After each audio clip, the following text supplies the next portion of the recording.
All right. Okay, so we're going to do a mock interview now, which means that we're going to be actually play acting. I suck horribly at acting, so it may be difficult. But we will pretend that this is a real job interview, and we will do the whole thing as if it were an actual job interview. So we have a job that we're pretending that our candidate, Michan Huang, is applying for. Okay, so this is the beginning of the interview. You knock at the door. Hi, come in. Dr. Pargo, nice to meet you. Nice to meet you. Dr. Chen, very nice to meet you. Nice to meet you too. Have a seat. Did you have a good trip? Yes, indeed. Yes, It was a good. very nice trip. All right, very good, very good. So we're going to get started with the interview right away. All right. So what makes you a good candidate for this position? Okay. So I would like to illustrate in two aspects, actually. So I looked at your job in description from the website, linguist list, and I think I can fit in both from the teaching perspective and the research perspective. So first of all, I have taught the linguistic courses that you guys are interested in, especially the teaching ESL pedagogical courses. I have 2 semesters of teaching ESL that one of them is dual modality, so that I can do face-to-face while broadcast to students on the distance location.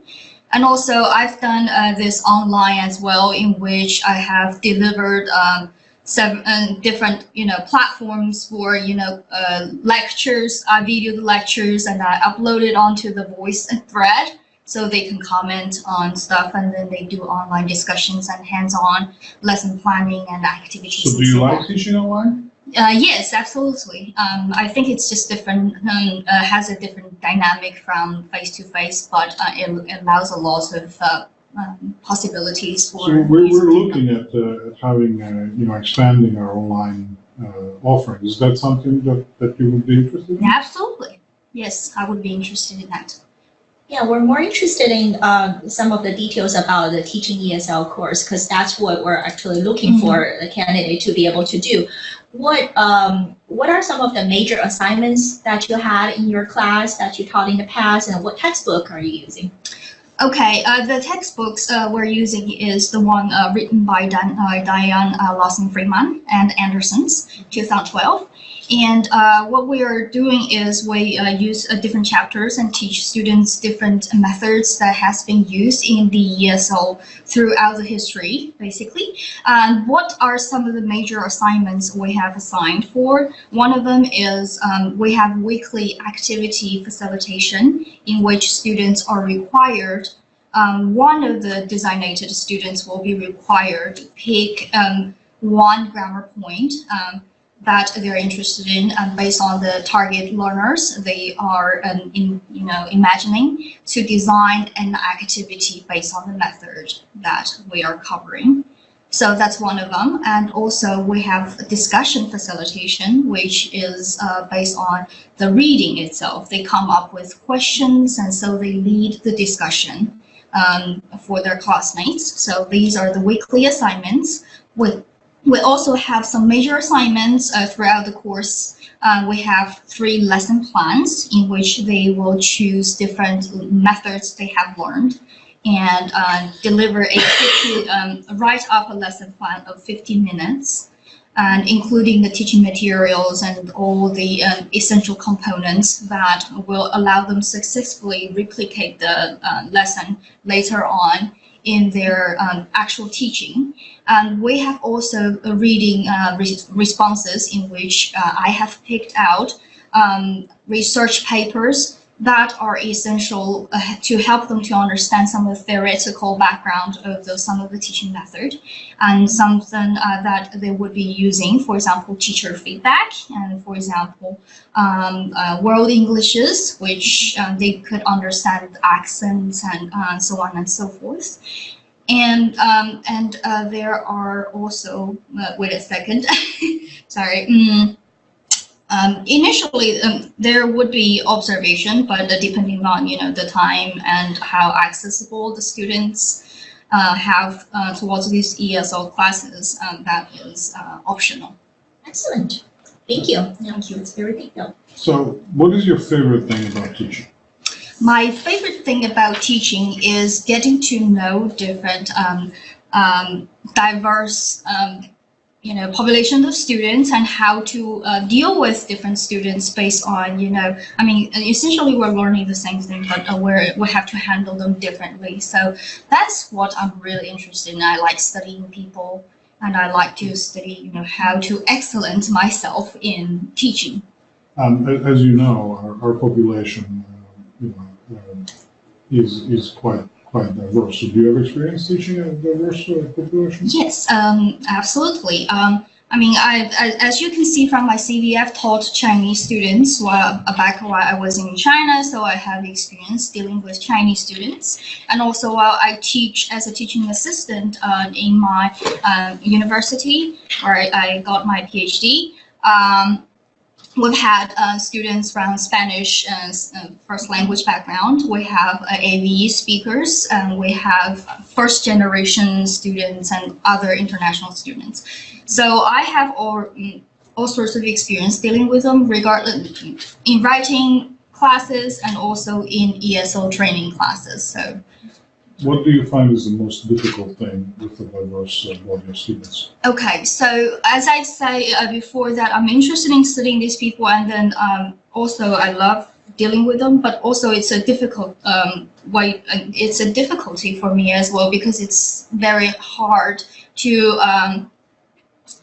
how do I say to find a way to help all the students that I can, but that's the part that I find very difficult. So how you're working on that? How am I going to work on that? I deal with this on a case by case basis, basically. So if I have a student who, for example, they're struggling because they have never had this experience taking college classes, I would first reach out and talk to them and see, okay, are there anything that I can help you with? Mm-hmm. If not, after we talk to each other, we change some approaches to teaching them. If not, that's not happening, I will reach out to my supervisors and also the success coach. That's how I deal with students on this type of cases. Yeah. And Mei-Shan, can you elaborate on your research experiences and how does that fit into our position? Yes, indeed. So when I look at your job advertisement, I noticed that you said you're interested in phonology and pronunciation, which is actually my focus of research from the last 3 years. And essentially, it becomes my dissertation topic.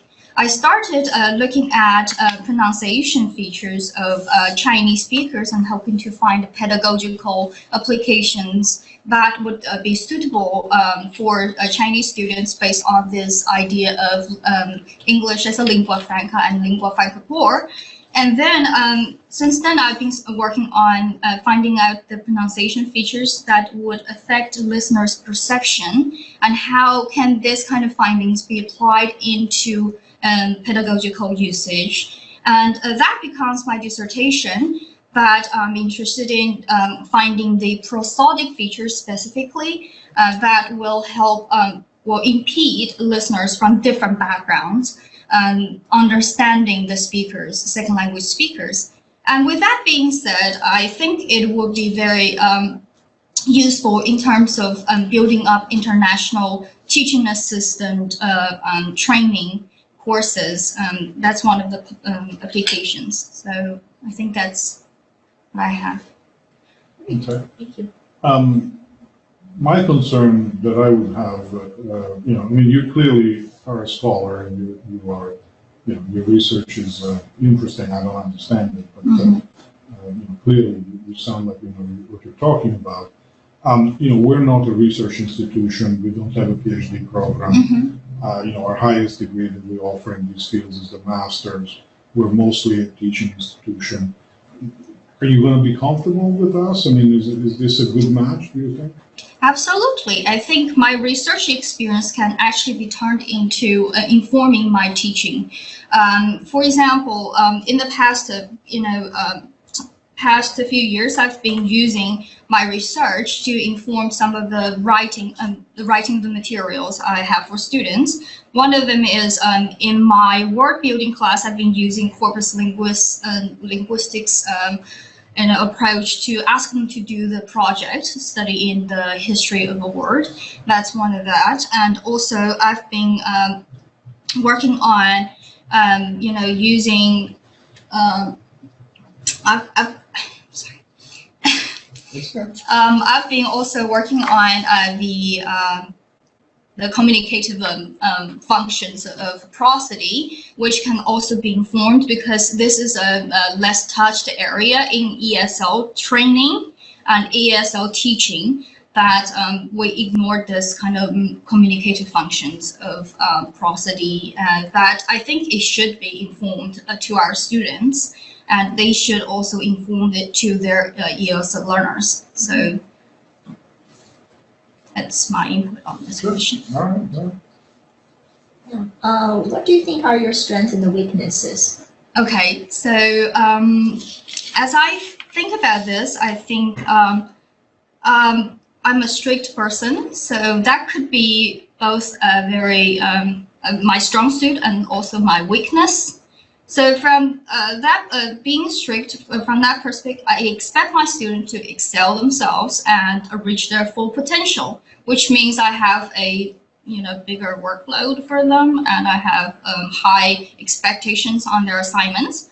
So essentially, when they come out of the coursework, they will learn more. But also at the same time, it can be a weakness because I'm strict and have high expectations, and students can sometimes feel overwhelmed, and also they felt discouraged. So I would think this is one of my strong suits and also weakness. How do you handle when the students feel discouraged? Okay, what I do is, sometimes students come to me feel discouraged because they've never had the experience of writing a lesson plan. What I do while I teach is that I provide a very clear rubric in terms of what I expect in the classroom. And also I try to provide examples and other supplementary materials that would be able for them to use.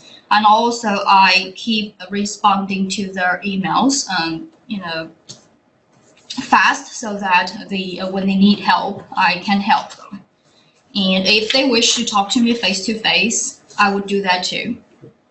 As you know, part of the position is teaching freshman comp. Mm-hmm. And from your CV, I saw that you have some experience. Would you care to elaborate on that? Yes, I have taught first year writing for 2 years at least, and I have taught different levels of composition classes.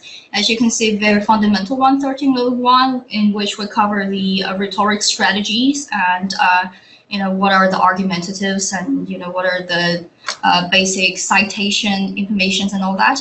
And in 1302, in which I have taught students how to conduct a original ethnographic research. It's essentially a bigger argumentative essay. I would approach it that way, but the students get the hand-on experience of collecting their data and form their hypotheses and arguments. And so you enjoy teaching composition? Absolutely.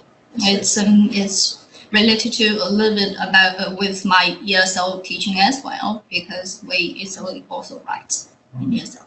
Very good. And as you know, we're a large department with different divisions. We have faculty members in linguistics, we have people teaching composition, foreign languages, we have rhetoric. How do you envision yourself fitting into our team with colleagues from different areas? Okay, so actually, I don't know if you know that we have the similar setup in our department where I did my PhD study, and we have to work. I have worked as a secretary of the CGAT, which is the grad students committee, including the students from the composition, literature, and also from our lab. So we've been to work together on different activities and so on and so forth. So I can see myself working with colleagues that are from different disciplines and organize different activities for our students. All right. Do you have any questions for us? Okay, I actually have one question, which is related to the not research, but related to the preparation of the new coming faculty members. So, do you guys have any training or any preparation that you guys can offer to new coming faculties? Yes, the Provost's office has a program of onboarding for new faculty. There's a set of workshops, and plus the Office of Faculty Excellence can provide resources for the new LMS, that sort of thing. So yes, there are resources on campus that are available for incoming new faculty, but also they're kind of open to all faculty. All right, excellent. Yeah, Thank we you. have faculty mentors, both in the departmental and college level, to help you when you first come in. When you have any questions, you're paired up with a mentor, so you can ask your questions. Wonderful. Thank you so much. Anything else that we can answer? Not at this moment, but I would love to hear from you guys very soon. All right, very good. And so we will be in touch. We're doing the interviews obviously now, and they're going to continue until next week. And then of course the committee will meet. So then we will be in touch after the committee has met and made a decision. And so you can expect to hear from us at that point.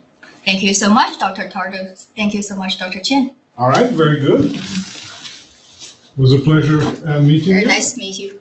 Yeah, nice meeting you. Nice meeting you too. All right. Okay, now back here. Now we're out of we're out of character. So, how do you feel it went? I felt I was nervous, very nervous. Yes. Yeah, you are. Yes. And that's okay, because you handled it very well, as a matter of fact. I mean, you literally choked in the middle of an answer, but instead, no, okay, I'm not being facetious. You choked, but instead of going like, oh dear God, and falling off your chair, you just kept going, okay? I mean, and yeah, you're gonna be nervous. I mean, what do you expect? Yes, you will be nervous, right? But the important thing is to gather your wits and keep going. I mean, you cannot say, oh my God, that was devastating question. Let me, I need that 10-minute break. That's it. You've lost the job if you do something like that, right? So no, you did that very well. But also I felt, trying to find questions online. That's what I did today in the morning. It really helped because you had several questions that I have sort of prepared for. Scripted, just like your advice was that. Which, by the way, obviously you wouldn't take your notes to the Right. I mean, we let this pass because of course that's not the real thing, but yeah, you're there, with your hands going like this, okay? No, I mean, you can write down the questions, that's okay, but you cannot have notes. Okay. That's not copacetic. Typically, do you have your CV and stuff in front of you? It seemed like we would do that. No, but we may have. You guys know, yeah. So we'll have, I mean, literally, you'll be sitting in front of an empty table. Okay.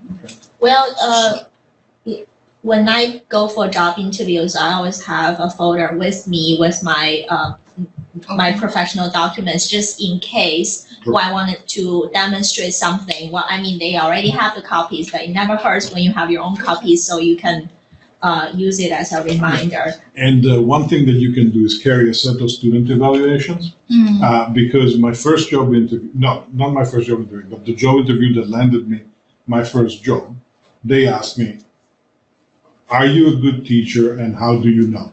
This was the one question that one of the faculty, who was an older guy, he always asked that one unique question. And he was known, it was the Jim Howe question. Are you a good teacher and how do you know? So he asked me the question, and I said, well, yeah. Well, here, let me show you the student evaluation. And they thought that that was the funniest thing in the world. Apparently, nobody had ever done it. And apparently, he voted for me You have the because hard of that evidence. answer. Because I had the evidence. And it's like, yeah, well, I'm not going to tell you my personal opinion. Here's what the students have to say. Yeah? So if you have a very nice set of student evaluations, take them along. Because, I mean, they literally might want to take a look and say, all right, you know, that's okay. So you did a very good job of speaking clearly and looking at us and making eye contact. So that was very good. So you did very good with that. Your answers were good. You usually addressed the question directly. I felt you flubbed the question about diversity. That you sort of went off in La La Land with Chinese students in China. And so that's not what we're talking about. Right. And when we followed up on so how do you address it? Because you said, well, and then I address the problems that come. Okay, well, so how do you address them?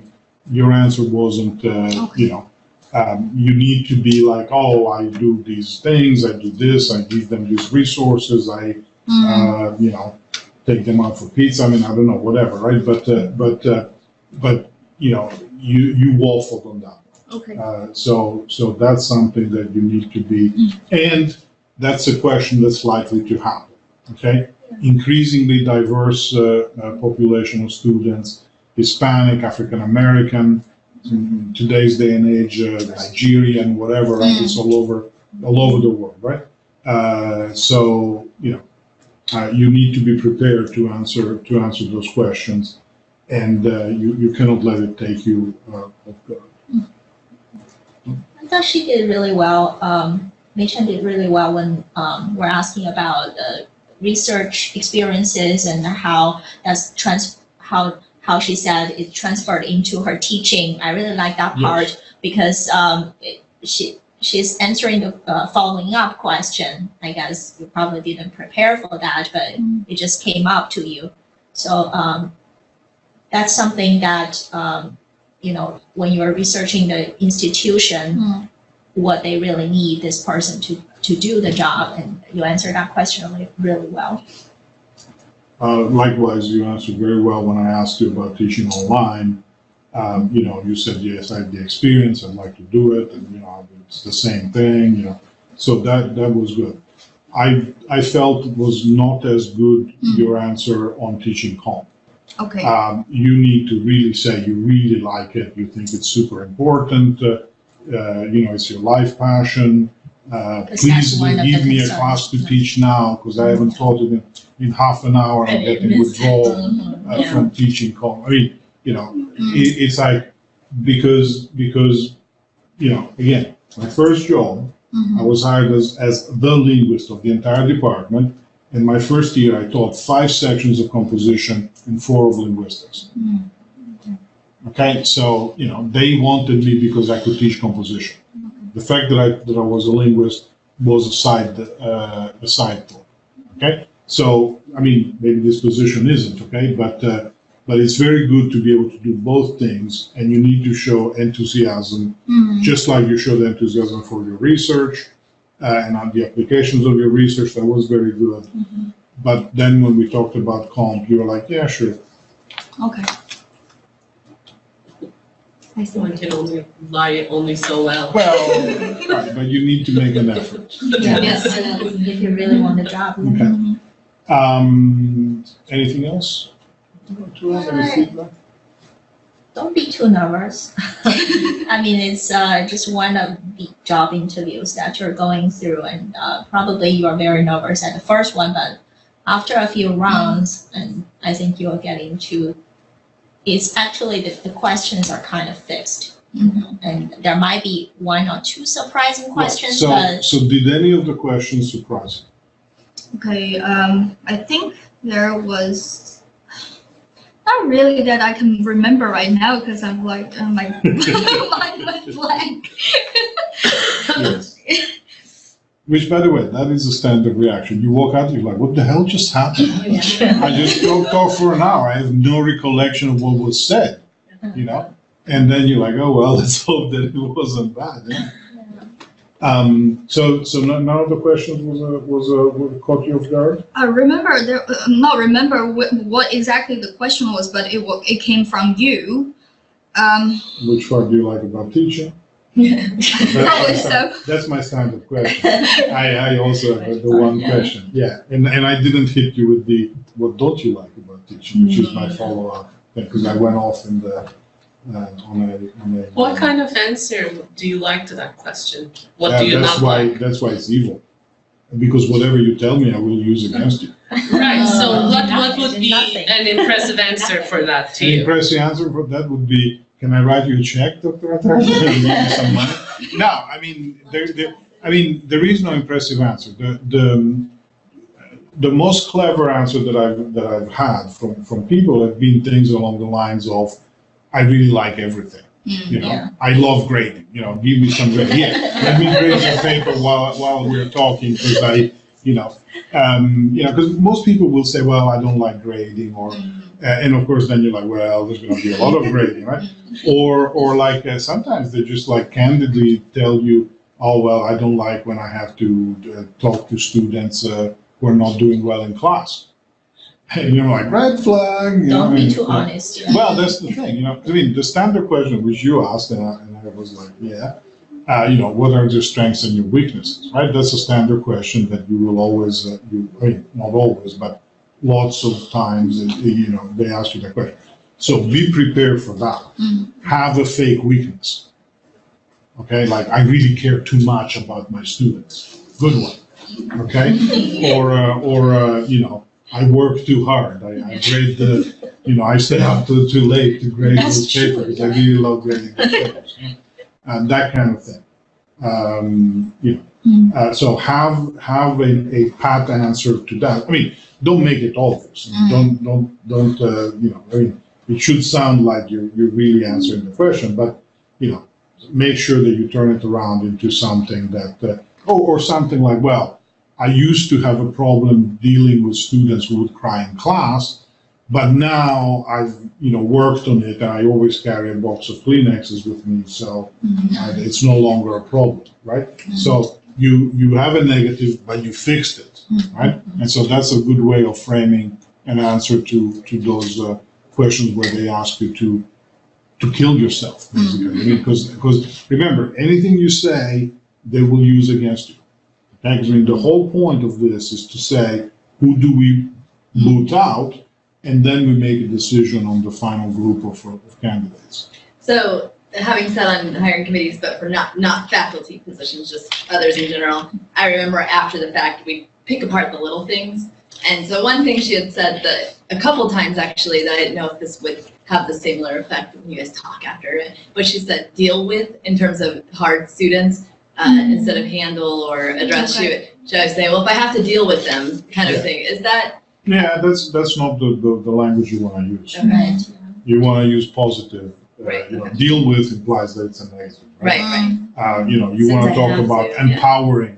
Yeah. That And- kind of stuff. Yeah, and you guys that Yeah. caught me off guard at the beginning. Yeah, it's too informal for a job interview. Yeah, I mean, especially the job he's in the University of Texas Rio Grande, you need to address him as all y'all. You sound like the natives. All right, any other questions, anyone? All right, okay, well, Meishan, thank you Thank very you very much. I much. hope Thank this you. was not too traumatic, but I think it probably I helped. learned a lot. Yeah, and I think you did very well. I mean, as I said, mostly my impression was very positive. All right,